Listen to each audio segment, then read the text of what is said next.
Today on Locked On Canadiens, friend of the show, Tony Ferrari, joins us to tell us whether or not we need to calm down about Alexander Zharovsky.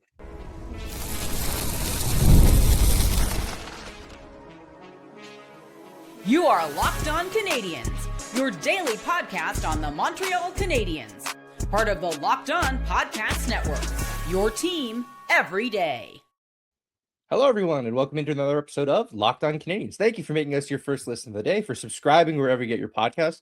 Doing that supports us here on the show and ensures you don't miss an episode. And for making us here at Locked On, the #1 sports podcast network. We do really love saying that. My name is Ian Boisvert.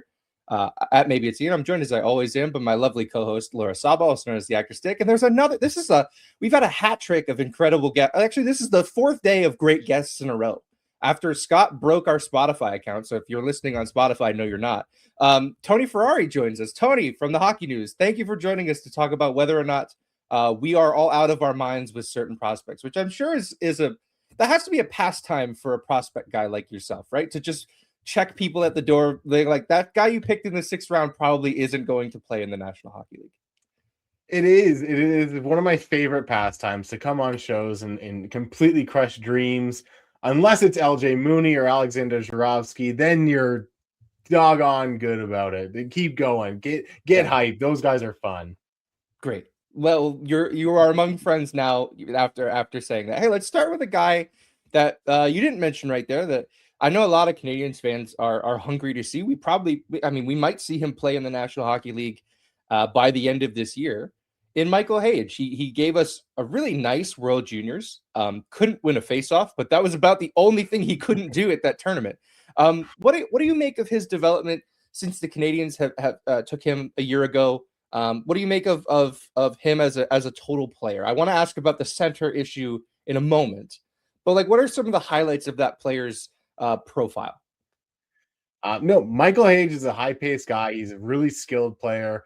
He really does play the center position really well. I think he could be a really solid top 6 center, a guy that I think would match up really well with Ivan Demidov specifically. You need a guy that's a higher paced guy that plays with speed, understands how to push the puck up the ice, and really bring that high-octane offense.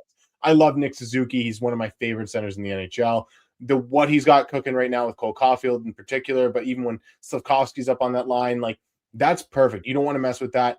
Bringing in a guy like Michael Hage eventually, hopefully he can get to that second line role, playing with Demidov, and then you have these two lines that bring completely different play styles, but are equally as dangerous. And I think that would be the really interesting thing with Hage. So if you're not high on Hage, I think you're probably a little bit wrong, but this is a guy that should be not only a good NHL center, but a high octane, high highlights, a guy that with Demidov can really cook and maximize what Demidov's really good at.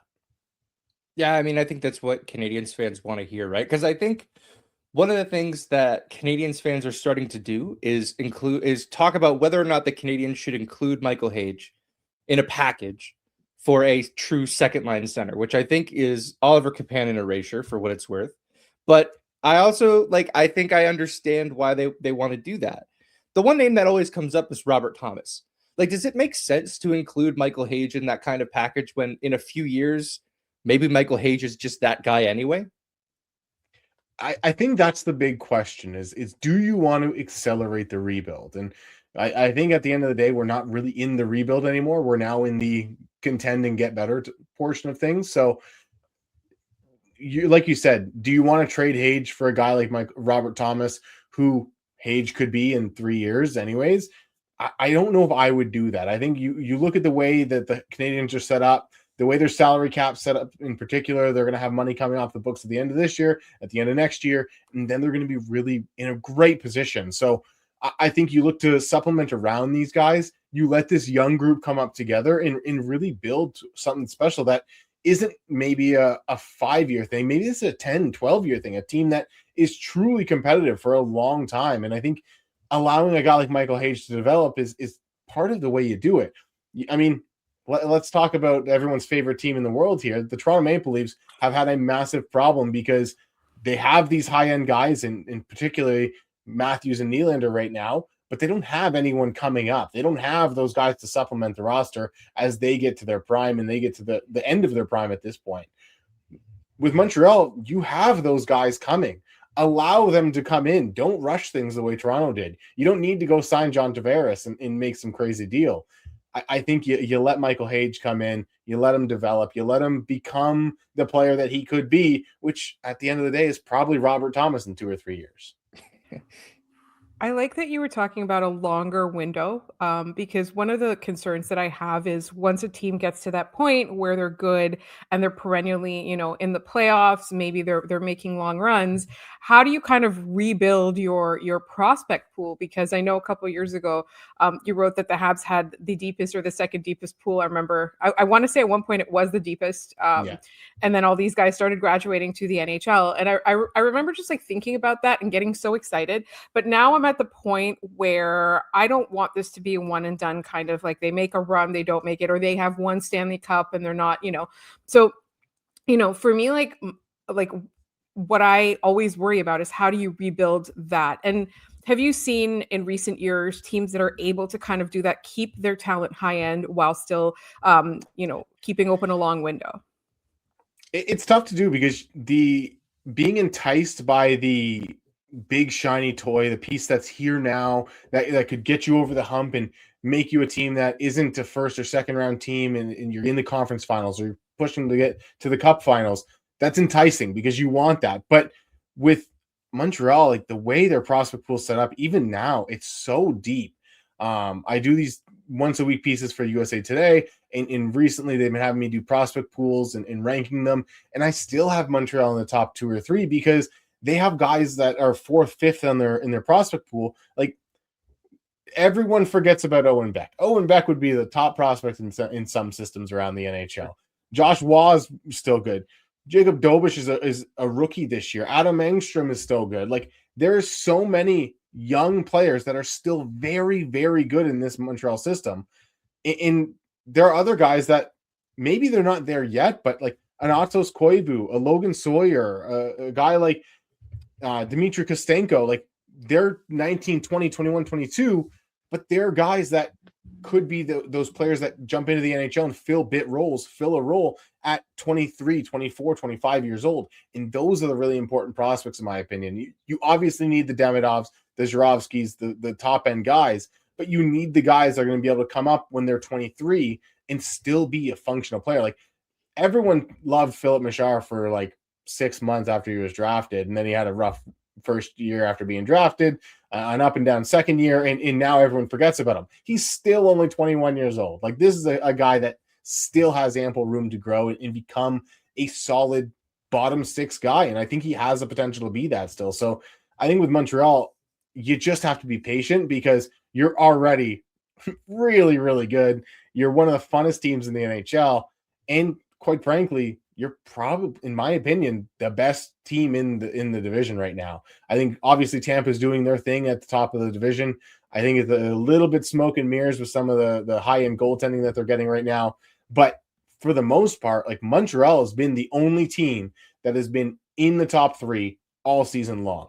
It's been them in Detroit, and we both know Detroit's not real. Like that is a team held up by sticks and bones and Dylan Larkin and Lucas Raymond doing things. So I think right now you're looking at a division that's really coming down to earth, and Montreal is making the rise at the right time. So don't rush it. Let these guys come up, and you still got a lot of potential. Like I didn't even mention David Reinbacher there. Like you got a guy that could be a top 4 defenseman that could probably play in the league tomorrow or the next day. Like it's not long before he gets into the NHL. So it's going to be fun to see Montreal stay patient. Hopefully their front office at least seems to be taking that path.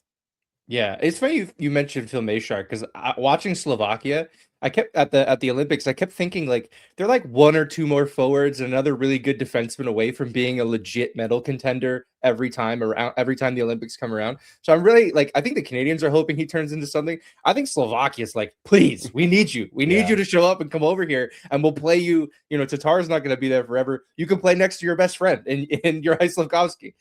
Last question before we head to our first break. I'll bring it back to Michael Hage. We watched him at the World Juniors. He was electric. He was fantastic. Winning faceoffs was the biggest challenge for him. He really struggled in that regard. And it depends on who you ask whether or not they think this kid can play center in the National Hockey League. Do you believe that he's far away from being that center in the National Hockey League? Maybe not in a second line capacity immediately, but like, does he have the chops to be able to play that position? I think he does. I think it wouldn't shock me if he does come into the league this year, at the end of this year, plays on the wing, and you find a bit of a role, get him used to the pace. But I think long term, I see this kid as a center. I mean, Sidney Crosby was like a 40% face-off guy in his rookie year, and then came back, and now he's one of the best in the league. So it's not impossible to learn face-offs if there's any trait you're going to get. That's an easy one to develop. Yeah. All right. I think a lot of our fears have been quelled with that. So thank you, Tony. Hey, we're going to step aside for a second. When we come back, talk about some of the other parts of the Canadiens prospect pool. And specifically, I want to talk about Alexander Zharovsky, who I know Canadiens fans are falling over themselves to fall in love with. And they have every reason to. But I want to talk about whether or not, all of this is Demidov adjacent, or if we're kidding ourselves a little bit there. And we'll get into that in just a second here on Locked On Canadiens. Ever wanted to experience the NBA Finals live and in person? Well, FanDuel is giving you the chance to turn that dream into reality with their NBA sweepstakes. Here's how it works. Use your profit boost on any NBA future, and you'll be automatically entered for a shot to win an NBA Finals trip for two. That's right, flights, tickets, the whole experience. If you're already looking at the board and you're trying to figure out which team can make a deep run, this is the perfect time to lock that in. I love futures this time of year, whether it's picking a team to win the championship or grab a conference title. It adds that extra layer of excitement to every game down the stretch. And now, not only can you pick cash, but you can also send your team to the final. Please visit FanDuel.com to get started. Use your profit boost on an NBA future and get entered for your chance to win a trip to the NBA Finals. Play your game with FanDuel, the official sports betting partner of the NBA. All right, we are back. Thank you for tuning in, making us your first listen of the day. And look, if you're an everydayer, why don't you join the Everydayer Club for an ad-free audio of every episode of the show, access to our group chat on Discord, and more. Plus, you can use code DEADLINE ahead of the trade deadline for 1 month free. Join now at lockedoncanadiens.supercast.com or hit the link in the show notes to learn more. All right, Alexander Zharovsky. Last year, the Canadiens they went from 2 first-round picks in their pocket to none first-round picks, thanks to the Noah Dobson trade, which I don't think anyone on this team would particularly undo. They end up getting the guy who they might have picked in the first round. If you believe what the Canadiens have put out there, they would have taken Alexander Zharovsky in the first round with one of those 2 picks. He's currently got 49 games played in the KHL, 14 goals, 24 assists for 38 points. And I feel like we're kind of repeating what we did with Demidov, with less of the everyday going, maybe he'll just sign here and it'll be fine. Tony, like, what are Habs fans getting ahead of themselves with this one? I'm always cautious with prospects because I don't want to be that guy that goes, Kyle Chipchura is our future. But like, I also have a hard time swinging in the opposite direction where we go, this is actually a really good prospect. Like, where are you at on Alexander Zharovsky?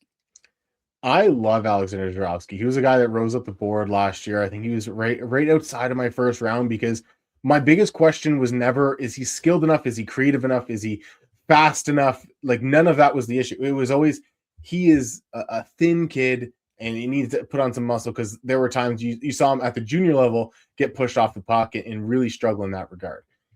While that's still a bit of an issue at the KHL level this year, this is a guy that's found a way to replicate his junior level production as a rookie in the KHL.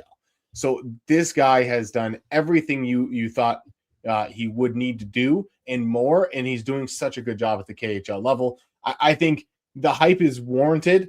I don't think he's Demidov 2.0. I think that's a little bit much.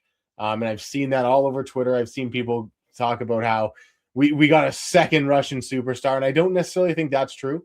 But this is the kind of player we were talking about earlier, where Laura asked me, how do you keep the momentum going in the prospect pool? How do you keep building and keep having guys come in? You take swings on guys like Zharovsky and to a lesser extent, guys like LJ Mooney or Bryce Pickford, and get guys that maybe they have flaws, but if you can swing on them outside the first rounds, particularly, you can get some really good players. Like, taking that chance is worth it. And you're seeing it pay off right now with Zharovsky. Now, he's a guy that I think he's got one or two more years on his KHL deal. He's not guaranteed to come over next year. So you have that mild concern, I guess, but this is a player that I think is going to outgrow the KHL pretty quickly. You're going to have him come over to the North America and make an impact. He's an offensively skilled guy.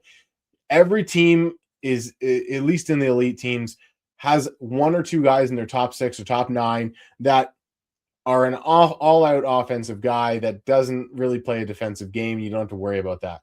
Zharovsky could be that guy for the Montreal Canadiens. He's the guy that you can take out and go on any given night. He could be the guy that ends up with 3 points, wins us the game in overtime or something like that. And that's saying a lot when you have a team that has Suzuki, Caulfield, Slav, Demidov. Like, you have high-end guys. And while Zharovsky's not going to consistently be on the same level as those guys, he's going to have nights where you're like, is he one of the best players in this team? And that's kind of going to be the role he plays, I think. Yeah. Different player. Sorry. Go ahead. Different player, different decade, maybe even different era, different position too. But whenever I look at him, I think about the time that Erik Karlsson was drafted and he was tiny. And I remember him saying the first thing he said in his post-draft interview on TSN was, I need to get some muscles, which I thought was the cutest thing ever. I need to grow and get some muscles. But, that's the kind of guy that you see grow. He grew into his own body, right? And he learned how to be really difficult to force off the puck. So I'm really hoping that that's something that is possible. Like, I don't know, in your experience, do you see guys that are able to kind of overcome the physical weakness challenges? Oh, for sure. There's definitely guys that they have this great skill set, and they're physically, they're just a little on the weaker side. They're a little bit underdeveloped for where some of the other players in their draft classes are. And it happens every year. I think that's the big thing is these guys are 16, 17, 18 years old when we're scouting them and drafting them. They're not finished products by any means. They're eventually, like, it sounds silly, but like, these guys are eventually going to hit man puberty. Like, they're going to grow and get a little bit bigger and stronger. So with a guy like Zharovsky, like, he's going to get bigger and stronger. Like, he's not going to be 155 pounds or whatever he is, 170. But I mean, he generously lifted 180 right now. But he's not going to be a small guy forever. He's going to put on weight. He's going to put on some muscle and get stronger. Whether he's able to kind of use that muscle in his game, that's going to be the biggest thing. All right. I talk about in all my draft and scouting and stuff, I talk about functional physicality. It's a really important trait. You don't need to go out there and blow guys up. You do need to be able to hold guys off and play your game through contact, though. And I think that's going to be the biggest thing.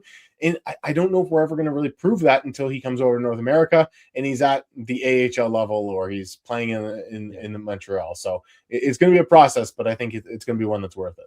I love functional physicality because I think that that's something that describes Lane Hutson really well. That's the guy I was going to talk about, right? Was and maybe the Canadiens have an eye for that sort of thing. Like, yes, you're undersized, but like the line I always have with Lane Hutson is he's been small his whole life. It's not like he got to the NHL and someone hit him with a shrink ray. He used to be 6'4". Like, he's always been the smallest guy on any rink he's played on, and it has mattered 0 times for him, right? Like, I think the difference is, for Hutson is he's able to use his positioning in a way that gives him an advantage. And that's a mindset, right? So many times, puck will get dumped into his corner and he'll almost like cede the puck to the other guy. He'll be like, you get it. I'm going to take it away from you instead.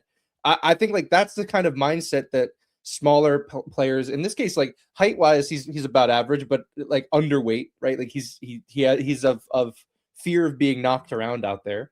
Like it's more so a challenge of what comes there. I remember when Demidov was being scouted, some wondered if he was too small. And you watch Demidov on the forecheck, that has never mattered once. Like, he goes in, he's the dog on a bone. He doesn't want to leave that corner without the puck. Last question of this segment before we move on. Is there a prospect in the Canadiens pool that you cannot understand why people are not talking about this player more? Because I think a lot of us, like, we have shiny new toy syndrome. Whenever something new comes along, we want that. Like, is there somebody in this pool that you look at and you go, this guy should be what we're talking about most days? I don't know about most days, but I really do think Aatos Koivu is going to be a guy that people really learn to appreciate. And I think in the same way that Oliver Kapanen has become a guy that I never saw second line Oliver Kapanen in his future. And at the end of the day, he's probably not the long-term second line guy, but I think Aatos Koivu has some of that similar game in him. And I think we talked about Oliver Kapanen coming up, and now that he's here, everyone's like, yeah, like, of course he's here. Like, we love this guy. Now we need to start talking about Koivu, because I think despite the lineage and all the family ties and everything, this is a legitimate prospect. And I thought this was a guy that deserved to get drafted, at least where he got drafted by Montreal. And when he got drafted by Montreal, he went, of course he did, and everything like that. But this is a really smart prospect, a guy that has more skill than you'd think. And I think he's going to be a guy that ends up playing at the NHL level, even if it is in a bottom six, and in just playing a really smart, sound game. So maybe not a guy that, because I mean, Montreal's fan base is quite loud about their prospects. So there's not necessarily a guy that everyone needs to be yelling about, because we're already yelling about all 10 of the guys that we're going to talk about, that we have talked about. But Aatos Koivu certainly deserves a little bit more love than he's getting. I don't think you need to convince Canadiens fans to get excited about a Koivu. So that's exciting to know that we have that in our future. All right, let's leave that there. When we come back, we're going to shift our focus back to Team Canada, and specifically in net, and try to figure out if there's a long-term solution on the way for Canada. And we'll get into that in just a minute here on Locked On Canadiens. Workplace chaos, deadlines stacking up, inboxes overflowing, and your one position you have to fill is still sitting open. When the pressure's on and you need the right hire, this is a job for sponsored jobs. Indeed, sponsored jobs help you reach the people who actually fit what you're looking for: skills, experience, location. So you're not just hoping the right candidate stumbles across your post. And here's a stat that says it all. In the minute I've been talking to you, companies like yours made 27 hires on Indeed, according to Indeed data worldwide.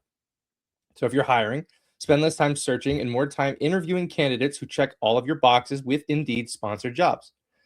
Spend less time searching and more time actually viewing those candidates. Less stress, less time, more results. When you need the right person to cut through the chaos, this is a job for Indeed sponsored jobs. And listeners of this show will get a $75 sponsored job credit to help get your job the premium status it deserves at Indeed.com/podcast.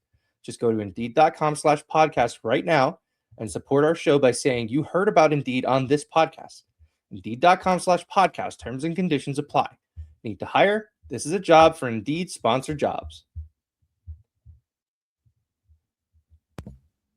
All right, we are back. Team Canada, they lose the gold medal game, but I think in the greater good, they denied Jordan Binnington of a legitimate Hall of Fame case. And for that, I think we all need to be thankful. Could you imagine?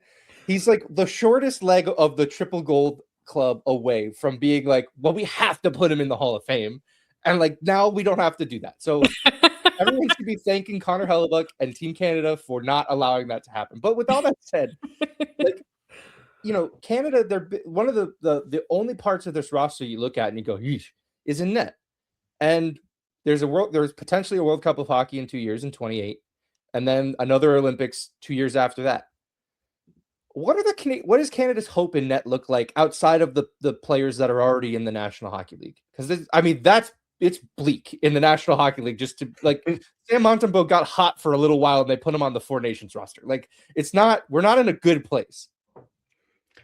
I hate it, and that's the easiest way to say it. Every time I'm like, oh, maybe this guy. Nah, he's American. Oh, maybe this guy. No, he's European. He just has a North American last name. Like, Canada needs a couple guys to come up and be legitimate NHL goaltenders at a high level. Like, we have guys that are in the NHL. We don't have guys that are dominant in the NHL. Like, I grew up and it's going to be the oldest I've ever sounded in my life, but I grew up in a time where we had Marty Brodeur, Patrick Waugh, Carey Price, Roberto Luongo. Marty Turco was a piece of crap for being our third goalie. Like, these are guys that are legitimately outstanding Hall of Fame caliber goaltenders. And we're talking about some of them like they're garbage because they're the third goalie on a team that had Martin Brodeur and Patrick Waugh ahead of them and stuff like that, or Ed Belfour. Like, it's crazy. And now, like, I went through an exercise with a buddy recently where we looked at this year's three goalies, and Logan Thompson Binnington and Darcy Kemper, and we went, would they make any NHL or any Olympic roster where we had NHLers in net? And they wouldn't at all, even as the third goalie. Like, it just wouldn't happen. We got to like the 2018 and 2022 games where I was like, would they start over Ben Scrivens? And like for a second, I debated it. That's where we are. And I think obviously it's a little bit hyperbolic, but it really is a dark time for Canadian goaltending. Jet Greaves is maybe an answer. Like, I want to see him do it longer term. He's had a good year or two. Joe Hofer maybe is a guy, but he's looked horrible in St. Louis this year. Who hasn't? Yeah, fair enough. I mean, Jordan Binnington has, and then he looked great for Canada, so who knows?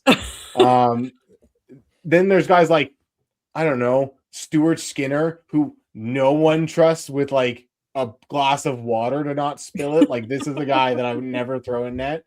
And then you have guys like Nico Dawes or like, I don't know, Dylan Garand, who are like just guys that probably shouldn't be in the NHL, shouldn't be on an NHL roster in any way, but they have been on NHL rosters at times. The way I look at things is Canada, you look at the World Junior teams and who's been the goalies there, and that's been a struggle for a few years. Recently, we've had Carter George. Carter George has a chance to be a legitimate NHL goaltender. He could be the future that we need. I don't know if he's Brodeur, Waugh, Belfour, those guys. He's certainly not going to be them. But can he be better than Jordan Binnington, which is the all-time low bar that we're setting here? It's on the floor. And that's kind of where we're at, right? So a guy like him or Ryerson Leanders, there are guys out there that can be solid guys. Jack Ivankovich is another one. Solid goalies coming up. The one thing with all of them, like, they're all 6 foot, 6'1". We don't have a 6'4", 6'5" guy that is legitimately a star that can be the guy that carries Canada to a semifinal win or something. Like, we don't develop goalies that can steal games anymore. We develop goalies that if they're fine, we can win. And I think we need to figure out how to get a little bit more out of them. Yeah. I kind of want to, like, I know we're getting to the end of the episode, but I want to talk a little bit about Team USA and Team Canada, specifically in the way that the U.S. development has gotten so good over the last 20 years. I remember when you talked about the U.S. and TDP, like it was a joke. And now the best players in the world are coming out of it, right? And Canada, you know, it's still the same old thing. Like, they're going to go to the CHL. They're not going to go to school, et cetera, et cetera. Now with the NCAA rules also opening up, like, how do you see... Let me ask you this. Do you think there's a problem with Canadian development, and do they need to re-examine the way that they develop players? I'm going to have a lot of people yell at me for this, but the CHL sucks. Like, don't get me wrong. I love going to CHL games. A lot of players come out of there and they're fantastic. The CHL 60 teams, that's crazy. And I get it. It's a big country. There's teams out west. There's teams on the Maritimes. Like, it's all over the country of Canada. It's a big country. You can't have like 12 teams and travel to all of them. It's not reasonably possible. But we do have this oversaturation of players and oversaturation of teams at the junior level that I think is becoming a bit of an issue. You look at the USHL, it's under 20 teams. You got the USNTDP involved with it, and it's a good partnership. They are two separate entities, the NTDP and the USHL, but they work together and they play together and they build together in that USA Hockey system. And there's a lot of problems with USA Hockey. There's a lot of problems with Hockey Canada, obviously, especially behind the scenes and off the ice. But developmentally, USA Hockey has done a really good job of going, we're going to take some of our best 16, 17, and 18-year-old players, put them in the NTDP, develop them together, and then the guys that fall through the cracks dominate in the USHL and end up being guys that make World Junior teams or be really good. And the fact that they push go from the USHL to the NCAA, then to the pro level is such a big thing, in my opinion. I think the CHL is starting to embrace it now that it's just the reality. Players are going to be going to the NCAA. The OHL, in my opinion, has done the best job of it. The commissioner, Brian Crawford, is a younger guy. He played in the CFL. He understands development in the pro game. And he's really embraced the fact that You get these players, play them in the OHL till they're 19, and then instead of sending them to some Canadian college or sending them to the AHL or the ECHL at 20 years old, allow them to go to the NCAA, promote that they're going to the NCAA, invite NCAA teams into the buildings and get them scouting these players, because that's how you're going to develop more players. That's how you're going to have more success. And then you can tie in the fact that, yes, this player was drafted out of North Dakota or whatever as an overager, but he came through Mississauga or he came through Brampton, and that's how he started, and that's where he really got his start in development. So I think having a bit more of a forward-thinking game, finding a way to partner with the NCAA more than they have to this point in really becoming a pipeline to the NCAA rather than a pipeline to the AHL or the NHL is going to be important. You're going to have guys that are fantastic, the Connor Bedards that are going to go right from the WHL to the NHL, but even a guy like that, we saw some struggles. Like, yeah, the reality is there's only so many Connor McDavids. There's only so many Austin Matthews. Everyone else probably could use a year or two in college before they even go to the AHL. I think that's the reality of things. Like, you don't have guys that are ready to jump into the NHL every single year. And every year we put the first, even second and third overall picks into the NHL. I look at a guy like Juraj Slafkovsky, who I think has developed into a really good player. I want to see Slovakian Slafkovsky, Olympic Slafkovsky, come back to Montreal and dominate. He was starting to play like that leading up to the Olympics. I want to see it go on afterwards. But he was a guy that, if he had the chance to go play in the NCAA or something, or he stayed over in Europe for one more season and went to the Swedish league or something, you need to allow these guys to take steps. The jump from junior hockey or Slovak hockey to the NHL is so big, and you're not giving these guys credit and time to develop. So I think Canadian hockey is a bit broken. USA Hockey's done a really good job of streamlining things. And Canadian hockey needs to look at that and take examples. Like, be humble. Like, everyone talks about how Canadians are very protectionist over hockey. Yeah, and it's really biting them in the back end right now. So take examples, be humble, and start using the strategies that other countries have found success with. I think the problem that I find with Hockey Canada in particular is this like profound inability and refusal to look inward. How many times in the last few World Juniors have the Canadian players been called out for behaving, unconscionably? And that's not even the crimes that may or may not have been committed, right? Like, we're just talking specifically about their composure after losses or the way that they interact with their opponents, right? And there's just this like profound inability to be like, this is a problem. And when you're looking at things like that and they're not willing to change that, fundamentally changing the entire structure is going to be a really hard sell. But I do feel that, and I do hope that this is something where, like, they lost, the women's team lost and the men's team lost, and maybe it's time to kind of look at the way you do things and think about how you can change it. The money's there. In Canada, will always pay for hockey, right? So they do need to kind of like look at it differently. And I really like your idea. It's not something that I would have thought of. Like, I honestly, I look at this and I go, how do you fix this? Right. Yeah. I almost love the idea of like, if Canada built a program like the US NDTP and they did it with Canadians instead, I feel like it might not even be close. Like, I feel like that you just have that access to that talent in Canada. Like, I feel like it would be a better way to develop these players. It's at the end of this, you just have to look at what the US has done and on the hockey side and tip your cap and go like, this is how you build a successful program.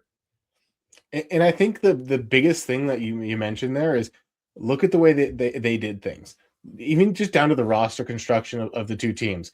Goalies, you had what you had, and you had to deal with it, and you move on from there. Connor Hellebuck, Jake Ottinger, they're just different class of goaltender. So you just move on from that.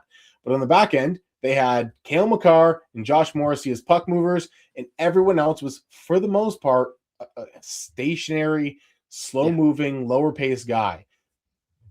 When Morrissey went out, you're having Devon Toews, who I love Devon Toews, but you're having him be a guy that's jumping up into the play, doing things offensively, and that's great. But the problem was he was also on Cale Makar's pairing.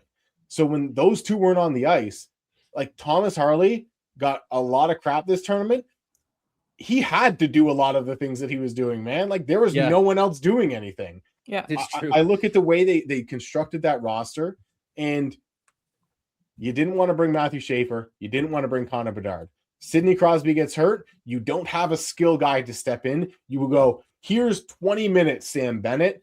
And like, that didn't work out great. Meanwhile, Nick Suzuki gets 8 minutes. It's fine. We're not mad about it still. Like you had this lineup that could have been this all-time great lineup. And even if you did have a Tom Wilson, who I thought did have a fairly good tournament, and I wasn't a fan of including him on the team, you didn't need to double down and go, we're going to add Sam Bennett to protect yourself in case Tom Wilson goes out. No. Protect yourself in case one of your impact guys goes out. Yeah. That's what you need to do. And that's what they failed to do at both up front and on the back end. Matthew Schaefer sitting at home, Connor Bedard sitting at home. Both of them were tweeting out like Phil Kessel going, I should probably be doing something right now, but I don't know what it is. And at the end of the day, that's why they lost. Like, they didn't have a guy to move the puck on the back end. They didn't have a guy to fill in. And like, filling in for Sidney Crosby is a ridiculous thing to even say, but they didn't have anyone to even step into the offensive role. And that's the problem. Like, we had Nick Suzuki take Crosby's line. I thought Nick was really good in his minutes. He played well with Marner. I thought Stone was a bit of an odd fit for Suzuki, but yeah, if you had Connor Bedard there, even if you placed him on the fourth line and you played him on the power play, like, look how inept that power play looked, especially in that gold medal game. Like, they were not moving. And that was a power play that had 5 guys on it that can move around the ice, and none of them were doing it. So I don't know. Like, there were times where I'm looking at that team and I go, Macklin Celebrini is the best player here, and he's 19. It'd be great if we had another one of those. It was unbelievable. The one guy we were like, are they even going to trust him? And they're like, you're on the top line. And actually, you're the only player we're not worried about at all. Like, that was really funny how that developed throughout that tournament. Hey, Tony, it was awesome having you on. This was a lot of fun. Tell all of our listeners where they can find you and all the work that you're doing. You can find me on Twitter at the hockey.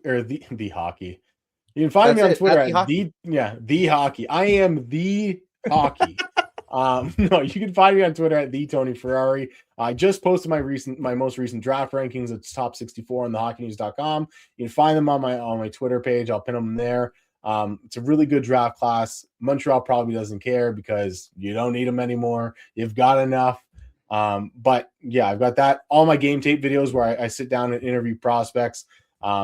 Breakdown tape. I've done it with a few guys like Tynan Lawrence, Mathis Preston, Albert Smith, who's in one of the top defensemen in the draft class. We break down tape together. We make jokes. Albert Smith talks about how he's a Taylor Swift fan, and we kind of get to know the players a little bit. Those are all on the Scouching YouTube channel, where my good friend Will Scouch has graciously hosted the videos for the last couple of years, and they've been a ton of fun to do there too. Big fan of Scouching, so that's wonderful. Well, thank you, Tony, for joining us, and thanks everybody for listening to this episode of Locked On Canadiens, and for tuning in, making sure you subscribe wherever you get your podcasts. If you never miss an episode, the Everydayer Club is built for you. Get Locked On Canadiens ad-free, plus members-only Discord access and more. Head to lockedoncanadiens.supercast.com to learn more. For those of you on video, we send you to the first ever 24/7 National Locked On Podcast Network YouTube channel. On audio, make sure your second listen is NHL Game Night on Locked On NHL. You can find Locked On Canadiens everywhere we're posting things at Locked On Canadiens, TikTok, Blue Sky, and Instagram primarily. You can email us at the show, lockedoncanadiens@gmail.com. We do a mailbag every Friday, so send in your questions there. You can find me at Maybe It's Ian. You can find Laura at The Active Stick. Thank you so much for tuning in. We'll be back tomorrow to preview the Canadiens' return to action against the New York Islanders. See you then.